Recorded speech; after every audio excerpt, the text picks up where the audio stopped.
Good afternoon. This is Ben Hobbs, Chair of the Market Surveillance Committee of the California ISO, and I welcome you to our general session meeting this morning / afternoon where Scott Harvey and I am. We have two items on the agenda today. One is on the flexible ramp product. That'll be in the morning. And then the afternoon, we'll have discussion of the Hybrid Resources Initiative. But before diving into our substantive items, we always give an opportunity for public comment on any other issues or questions that folks on the lines might have, either for the MSC or for the ISO staff. Before I turn to public comment, let me introduce the ISO staff who are with us. We have Greg Cook, Don Trethway, who will be making the presentation this morning, Brad Cooper, and Shami Davis, and of course the MSC members, Jim Bushnell and Scott Harvey, and myself, Ben Hobbs. So at this point, I would welcome public comment or questions on issues other than those which we'll be addressing later today. Victor, would you like to invite people to raise their hands virtually and give instructions as to how to do so? Absolutely. As we move to Q&A, please press #2 on your telephone keypad to enter the question queue. You'll hear a notification when your line is unmuted. At that time, please state your name and question. Once again, pressing #2 will indicate that you wish to ask a question. To submit a written question, select all panelists from the drop-down menu in the chat panel, enter your question in the message box provided, and then press send. Right now, I do see we have about 2 questions. Would you like to take them?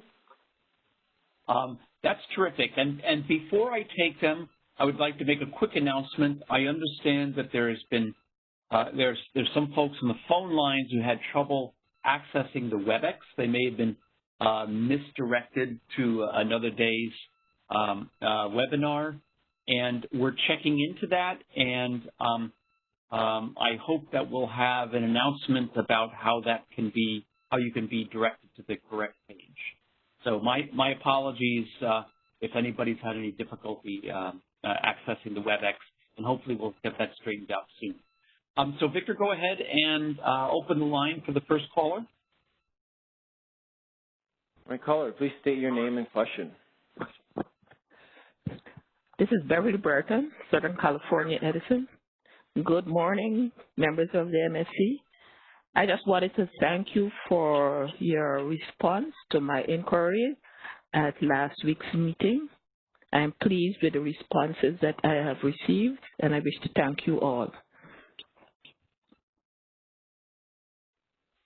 Okay, Beverly, thank you very much for your expression of appreciation, and thank you for joining us today. I guess we can proceed to the second caller. Victor? Looks like the other person has put their hand down. Okay. I do not see any more questions at this time. Okay, that's terrific. All right, so at this point, I'd like to welcome Don Trethway, who will be talking to us about the flexible RAM product, and as a short presentation. And it's not going to be every aspect of the proposal. There's some very fascinating parts where, for example, using quantile regression, they're going to make flexible ramp product requirements responsive to weather conditions on the day, which I think is a terrific innovation. We won't be hearing about some of those technical aspects, but rather focusing on especially making sure that flexible ramp product is deliverable. So, Don, ready to go? Sure. If I could get the slides pulled up.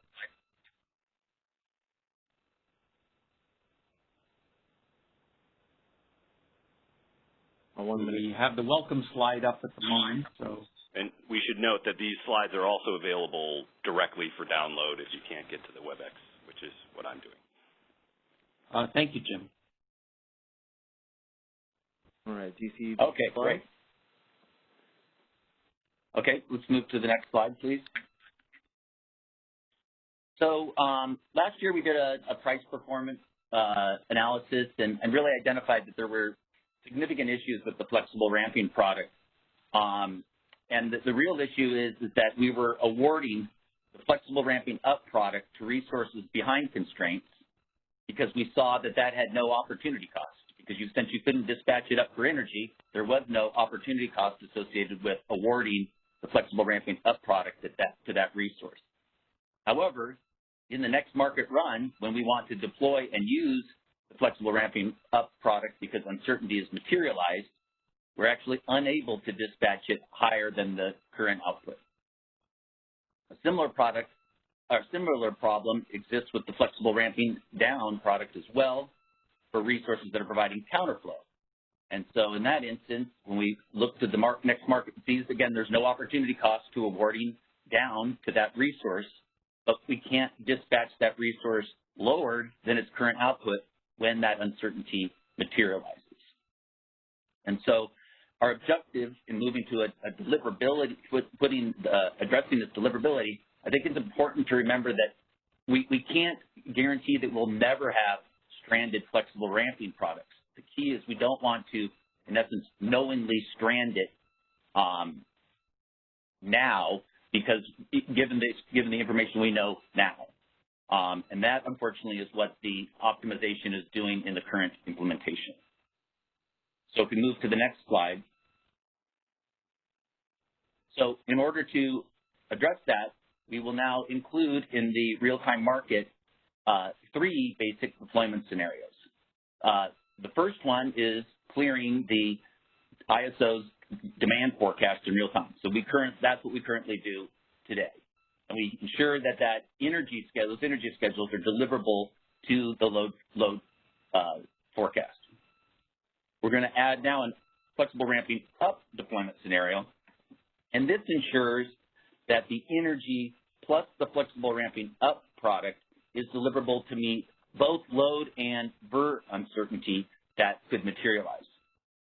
In an earlier version of the proposal, we had proposed to just distribute that where that uncertainty would be materialized just to load, but we did some analysis that showed that VERs actually drive a very large portion of the uncertainty that materializes. So we want to distribute where we think that uncertainty is going to materialize to both load and VERs. And so we also then implemented a downward deployment scenario. So this is where we ensure the energy less the flexible ramping down awards are transmission feasible to meet the load and VER downward uncertainty. And by putting in these, yes. Just a quick question. So what's posted on the ISO website is the formulation which is based on just demand. Will there be a revised version of the Appendix B, which will explain how the solar and wind uncertainty components are also added in? Yeah, so we did. There's text in there that describes that our intention to distribute that to both load and VERs. As we develop the business requirement specifications, then we'll be able to more precisely identify how we're actually going to do that distribution. Okay. And I'd just like to note that the formulation basically looks at a particular interval T, at the energy in that T and the FRU and FRD also in that T. So the feasibility is combining energy FRU or FRD in a scenario for that T. It is not taking energy in the advisory interval, the next interval, and combining it with FRU or FRD deployment. And I'm not sure if that's an important distinction, but that is certainly a simplification that prevents some pricing anomalies.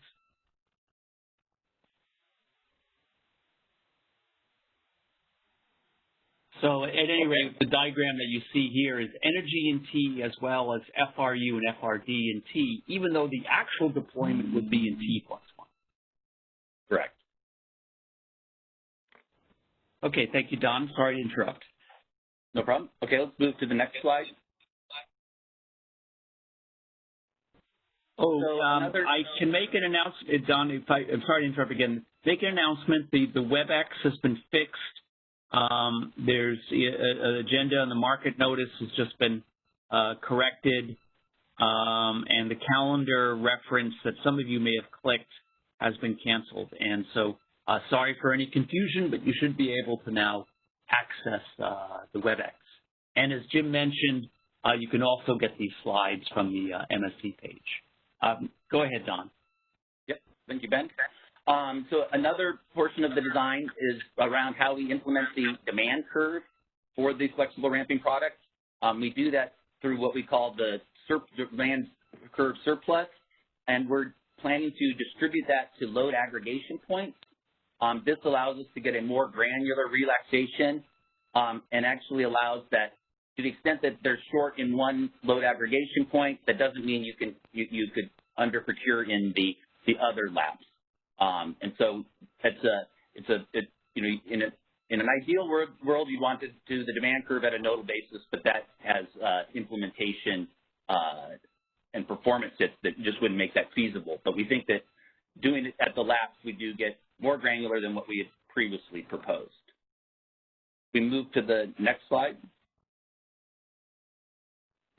So as I discussed earlier, we're basically introduced now two transmission constraints new into the optimization where we ensure that the flows and the margin, which is a marginal congestion component impact, that the flows from the energy schedules plus the FRU schedules are deliverable, as well as the surplus variable is deliverable from the lapse where we've relaxed. And we introduce both an upward and a downward transmission constraints to do that. And so there is by putting these deployment scenarios, there are additional congestion impacts to the energy prices, which leads me to my next slide where we thought we had an issue, but upon further discussion with the MSC, we actually don't think that this is appropriate. So in our current proposal, we proposed that virtual supply and demand would not be settled for the congestion portions due to those two previous transmission constraints that I outlined. With the argument being that there would be a systematic difference between the day ahead and the real time. And the way to think about it is the probability that you're going to bind at the P50 or the CAISO's P50 real-time demand forecast is lower than at the FRU deployment scenario because you're deploying potentially higher amounts of energy. That could you create an instance where it's always profitable for virtual supply because we don't enforce the P97.5 constraint in the day at a time frame. But upon further discussions that we've been having with the Market Surveillance Committee, we actually think that this is not an appropriate settlement rule and that the virtual should settle as they do today on the full locational marginal price in the real time.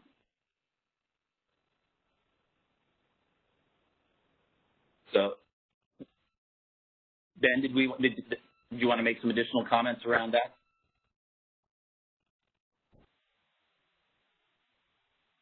Thank you, Don.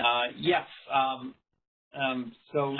Just quickly comment that the concern that there are these deployment constraints in the real-time market, but not in the day ahead, could result in inconsistencies has been something that staff and the MSC has been thinking through about the implications of those.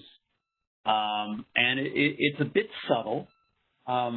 The original proposal's idea of leaving out the congestion components for the deployment from the prices that virtuals will settle at raised an issue in terms of at the same point, at the same bus at the same time, you would have different prices for virtuals and for physicals in real time, which could lead to some incentives for implicit virtual bidding, say virtual supply of X day ahead matched by an explicit virtual demand of X, which could then result in arbitraging that price difference and, if not limited, a money pump to the disadvantage of ratepayers. And those sorts of price inconsistencies at a particular location, at a particular time, should be avoided whenever possible. And it's, upon thinking about this, that the tentative conclusion has been reached is that the pricing should not be inconsistent. But there may indeed be other issues, though, which eventually, with the EDAM and DAME, the day-ahead market extensions, when there is a deliverability constraint for the new product that's going to be created there, perhaps there will be less of an inconsistency in the future. That's still of a concern, and we're still thinking through, I think, what the full implications are. But we definitely wanted to avoid that gaming opportunity. I'd like to see if anybody else from the MSC, Scott or Jim, would like to say anything about this. Well, I guess the other side of this is that actually, in this situation where we're not modeling the usage of the transmission system by FlexiRamp in the day-ahead market, virtual demand in the constrained up area and virtual supply in the constrained down area would actually tend to move us closer to the outcome we'd get if we were modeling it. So it's a good thing, and it would tend to reduce uplift, because what we have is, if these effects are significant, we'd potentially be scheduling physical generation in the constrained down area in the day-ahead market and then buying it back at a lower price in real time when the prices fell. And there was a trade-off in congestion and not having enough generation in the constrained up area. So although it'd be better to model it explicitly, the FlexiRamp demand in the day-ahead market, until we do so, letting the virtuals play that role is a good thing, not a bad thing.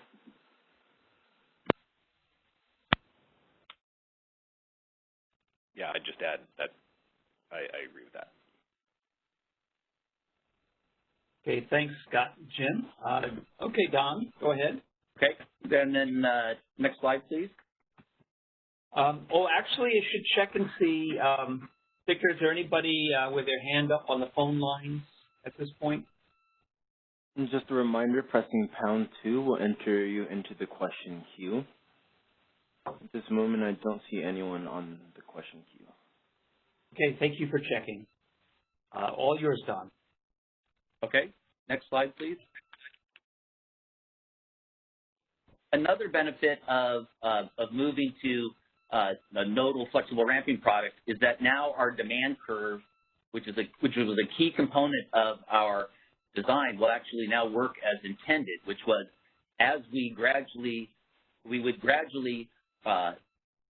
energy prices would gradually increase as we relax more and more of the flexible ramping requirements.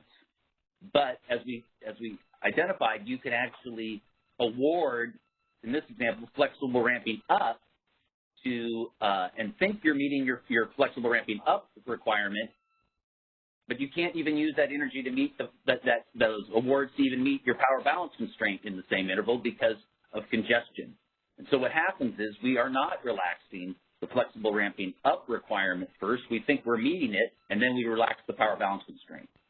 By moving to nodal, which prevents us from making those awards to transmission infeasible resources, we will now have the demand curve work correctly where we do relax the flexible ramping requirements prior to triggering the power balance constraint. So, and this was, like I said, this was a key feature of when we put in the flexible ramping product, and I think the proposed change on the nodal deliverability makes this actually work as we intended. And I believe that's my final slide. So I'd be happy to take any other additional questions or comments. Once again, pressing #2 to enter the question queue. At the moment, I don't see any questions. Oh, here we go. I have one question in the queue. Caller, please state your question, your name and question. Hey, Don. Hi, MSC. This is Dan Williams from Customized Energy Solutions. So one thing that kind of stood out to me from, I'm sorry, work from home thing, you just had a printer start kick on, so hopefully that isn't disrupting. But one thing that stood out to me when looking at through some of the documents in the proposal was just kind of the impact of the diversity benefit and whether there's any sort of deliverability test for the diversity benefit that sort of gets taken off the top before then doing the deliverability test for the kind of remaining amounts that are there and set as the FRP requirement. And I was just wondering, Don, if you could talk through a little bit about the diversity benefit and whether there are any constraints to that and if there's any concerns there. So the importance is that the diversity benefit is what reduces the overall requirement that we need to occur at a system level. This enhancement, by doing the nodal, also ensures that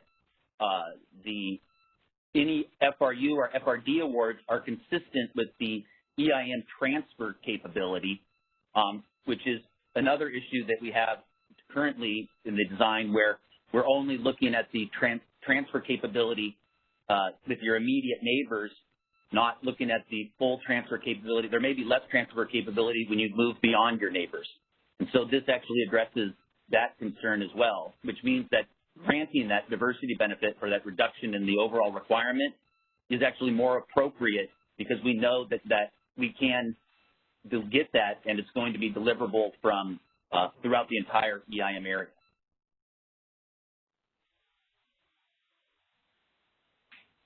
Okay, so there aren't any sort of concerns that the portion of the deliverability that kind of needs to be there for the, I guess I'm thinking about it, the portion of the diversity credit won't still be kind of stranded somewhere in the EIM and not tested right. for in that way. Right, because when we make the awards, we'll ensure that it's both transmission feasible within that balancing authority area and transfer feasible between the balancing authority areas.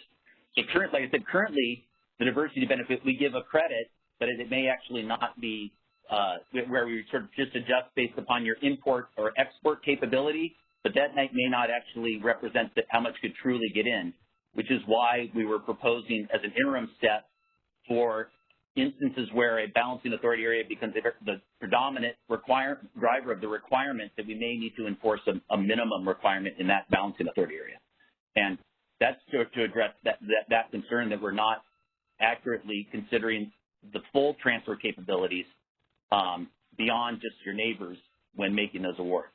So we address with the diversity benefit now is truly realizable because we will enforce both the internal transmission constraints and the transfer constraints when determining the awards. Don, this is Scott Harvey. I'd like to, I think we need to not overstate this, what we're accomplishing, because when we're testing the deliverability, we're going to test whether the FRU is deliverable to, as you just went through, this improved formulation to both 25% to the load buses and 75% to the variable energy resource nodes. But we're going to do that in a symmetric way, and we don't know for sure that that's consistent with the kind of variability we'll actually observe, where it might be mostly in one lap or a lot of it in one BAA. So I mean, I think it's clear that this is a major improvement. It's moving us in the right direction, but I don't think we want to say, declare victory and the war's over.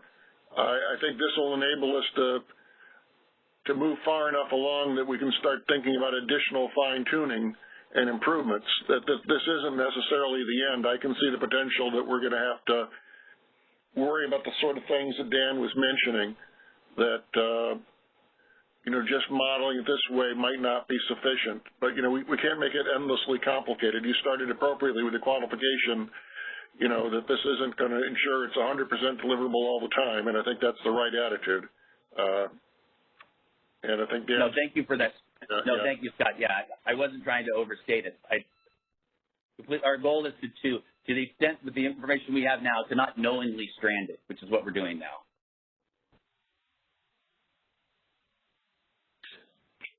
Yeah, thanks for that extra explanation, Don. And I think, too, kind of I don't know if we're getting into it today, but just kind of in talking about the scarcity pricing impacts for FRP as well, that it kind of stood out that we are, reducing that requirement, and I'm just not sure what that has on impact that has on kind of the development of scarcity pricing. And I guess I'd be just curious to hear more maybe in the final write-up on this, just kind of whether there is an impact in that diversity benefit on how effective the scarcity pricing impacts are. But I'll leave it there for today. I know we're not long on time, but thank you.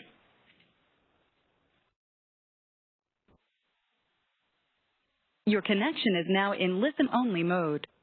Thank you for the question.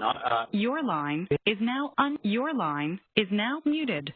At this moment, we do not, but once again, it's #2 to enter the question queue. This is Ben. I'll just comment that this enhancement is a step in a general direction that this ISO and other ISOs are taking to take a more sophisticated, granular look at reserve requirements in general and their deployability. Starting with N-1 requirements, where you just simply check whether a current operating point remains feasible if a contingency happens, and then a step forward, which hasn't been implemented yet, but could be, is the contingency modeling enhancements, which would represent how the system could be redispatched over a short period of time, say 20 minutes or a half hour after a contingency. And so rather than having a minimum online constraint specified ahead of time that might be quite costly, you optimize where you what resources you keep available and ready to go in case of the contingency. It's that sort of model enhancement can lower the cost of meeting contingencies significantly, but of course at the expense of a more complicated market software. In this case, with the ramp product having a deliverability, we're not representing a redispatch depending on what happens, whether load goes down or load goes up, as a decision variable, but you are checking whether the ramp product is itself deliverable, and that's definitely an improvement upon a zonal type of approach where you just say we need a lump of megawatts somewhere in this zone. This is a long-winded preface to a question for Don and anybody else. When we look at other types of reserves, whether regulation, spin, non-spin, which are acquired zonally or perhaps for the entire system, can you imagine, is this problem of non-deliverability, a reserve is cheap to get precisely because it can't be used for energy and can't be dispatched. Is that a problem with other short-run reserve products? And, might this sort of solution be something that would be worth considering if it is a problem with spin, non-spin, and regulation? Or is this something in particular that's a problem for FRP and is not a problem for, has not been experienced as a problem for other reserves. So it is a problem that, but it's for the ancillary services, but it's managed differently. And the key there is we don't really re-optimize our ancillary services in real time. We simply procure more. So what the operators do is they look at the awards that cleared the day-ahead market. They have time to review them, and to the extent that they find that some of those aren't deliverable, they then would block those resources from providing ancillary services and procure more in real time. I would note that we do have on our roadmap plans to look at doing the re-optimization of ancillary services in the real-time market. And I think in that initiative, we would look to see if you could utilize a similar approach to improving the deliverability of those ancillary services. And I think that deliverability is really key when you re-optimize AS, because then unlike in the day ahead where the operators can review the results and then block, and they have plenty of time between day ahead and real time to make sure that they've got their AS correctly. If you're re-optimizing on a 5-minute basis, then they don't have the time to do that. So we would have to have something that gives them the confidence that we're putting the ancillary services in an area that it can be deployed. Okay. Thank you, Don. Looking forward to that initiative and discussing that. I think there could be a lot of value to re-optimizing, but you're right that relying on automated processes, then it will look to acquire those in the cheapest places, which may be the places where they're least useful. And I would also like to follow up on Scott's point that there are an infinite there are an infinite number of ways that you could realize that 97.5% level of net ramp uncertainty in terms of where the load changes from the forecast or where the wind and solar changes. And basically, ISO is taking one possibility, sort of an average possibility, as a first-order approximation, and hopefully that will take care of a lot of the problem. In general, with infinite computational capability, we wouldn't need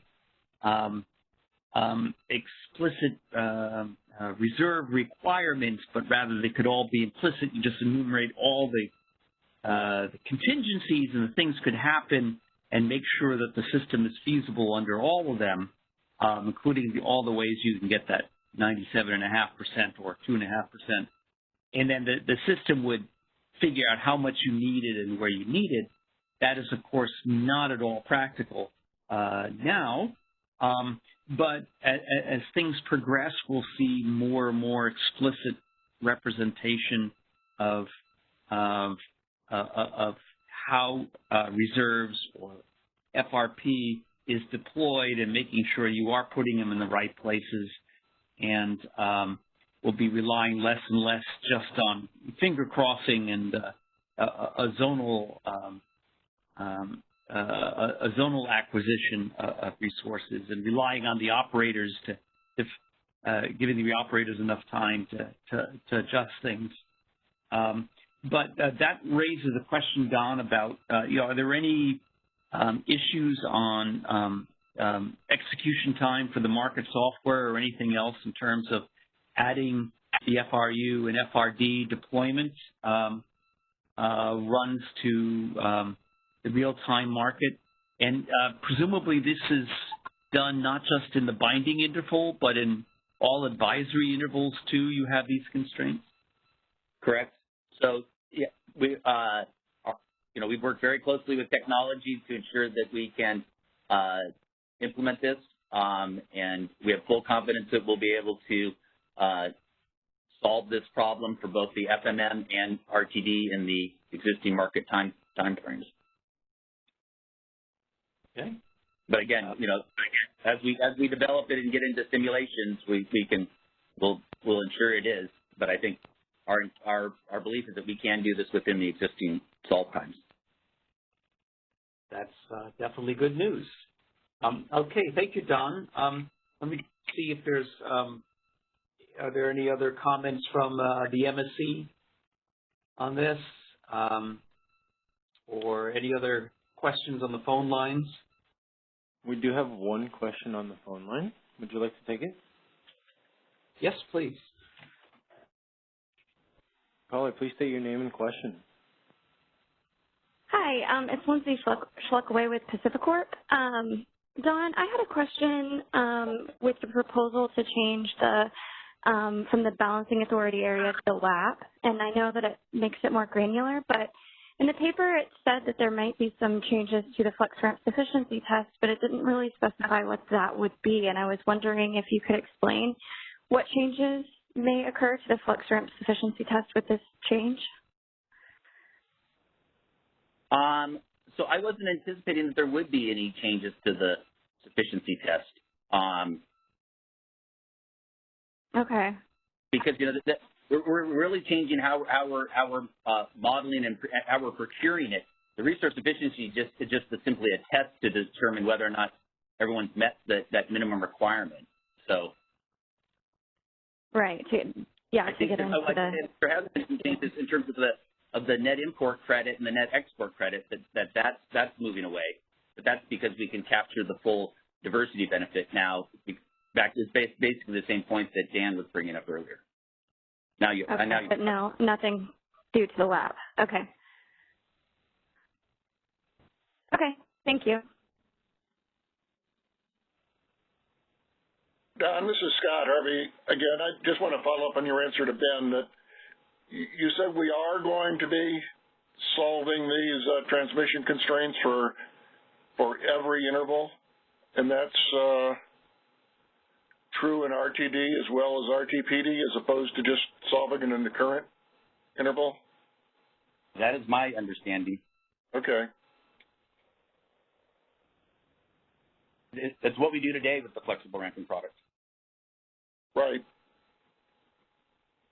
But well, today we don't actually solve these. You know, we don't actually solve that whether it's deliverable. So I'm asking whether, you know, we run all these additional power flows because I know there's been discussion of how to reduce that. So that'd be good to understand in the next in the write-up is to check that out with George and make it really clear so we understand.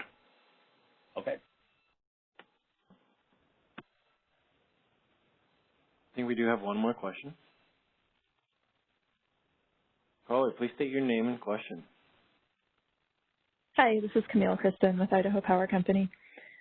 Don, I just wanted to follow up on Lindsay's question and your statement that the net import credit and export credit would be going away. That was one thing we had wondered about and submitted joint comments with some of the other EIM entities on, asking whether there would be impact to the flex ramp sufficiency test. And I saw in the latest proposal, CAISO confirmed that there would not be any impacts to the flex ramp sufficiency test. So I guess I'm a little confused, and if you could maybe explain, and then also in the next, I'm not sure if there will be a next draft of the proposal, but put something out, you know, explaining exactly what's changing in writing. That would be helpful. So we will put out a revised proposal, given that we're changing the congestion settlement. And in that paper, I'll also add something with regards to addressing the question you had on the resource efficiency test. So I assume you put that in. Are those in your written comments that you're going to submit in a week or so? Because then we can make sure. Can you still hear me? Yes. Yeah, you were breaking up just a little bit. Oh, sorry about that. We had asked this question if there would be any impact in our last round of comments, and I saw in the current proposal that there was no impact. So can you just briefly explain it here and then also in the next draft? So are you saying that going away? What I'd like to do is to take that request back and then make sure that I don't misspeak on this call and address it in the next paper that we would post. Okay. Okay, thanks.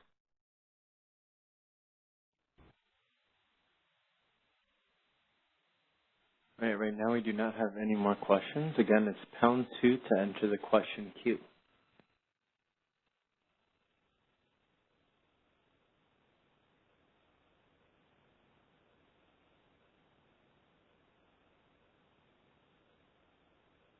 Okay, if we don't have any more questions, then we can wrap this topic early. Don, I don't know if you have any closing thoughts about the calendar from here.